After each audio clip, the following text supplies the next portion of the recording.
If you make a mistake and cross their path, you will be beheaded to bury a traditional ruler in Ghana. This was once a common practice among the Akan people of Ghana. Call them ABRAFOÅ, or the executioners. They perform several tasks in the Akan traditional setup. Executioners were often associated with palaces, particularly those of monarchs or kings.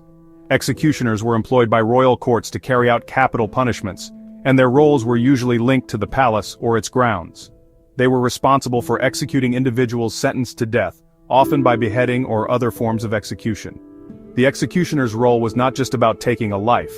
They also carried symbolic weight, representing the power of the monarch and the justice system. While often socially stigmatized, executioners could also hold significant privileges and be well compensated for their work, particularly in the royal courts. In modern times, the role of the Abrafuo, executioners or constabulary is similar to that of the armed services. Abrafuo, Torprefor, and Ani Morsum constitute the constabulary and are responsible for law enforcement. In recent times, Abrafuo are often seen in public during tragic times, such as the passing of a traditional ruler. Mourners who besiege palaces or royal funeral grounds are scared to the marrow following the duty of traditional palace executioners, who dress scarily as if they were going to war. With machetes, daggers, and guns hanging on the body, they are trained to protect chiefs or kings during public appearances or gatherings.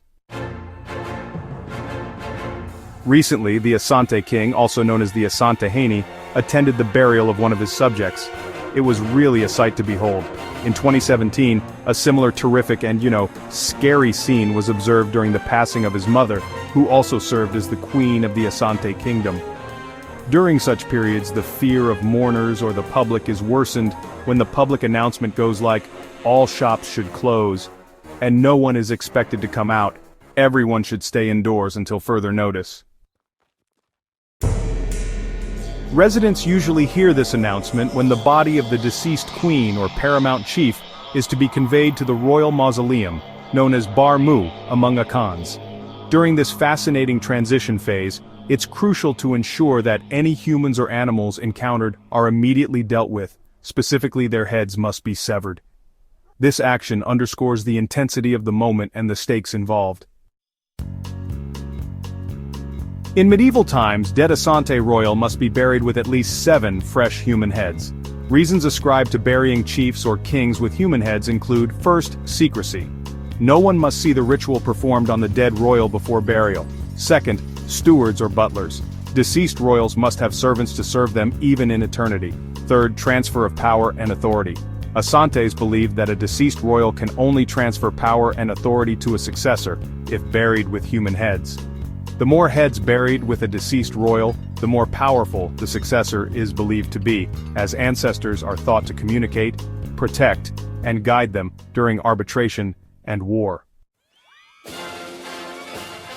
The executioners, or Abrafuo, are a powerful and feared group in the Ashanti Kingdom, responsible for carrying out executions and punishments.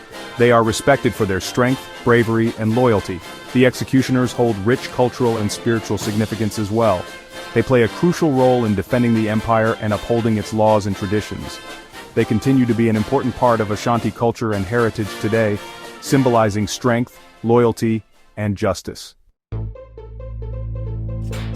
Until next time, keep exploring history. It's closer than you think. Thanks for watching. Hit the like button, subscribe, and ring the bell for more powerful history. Drop a comment below.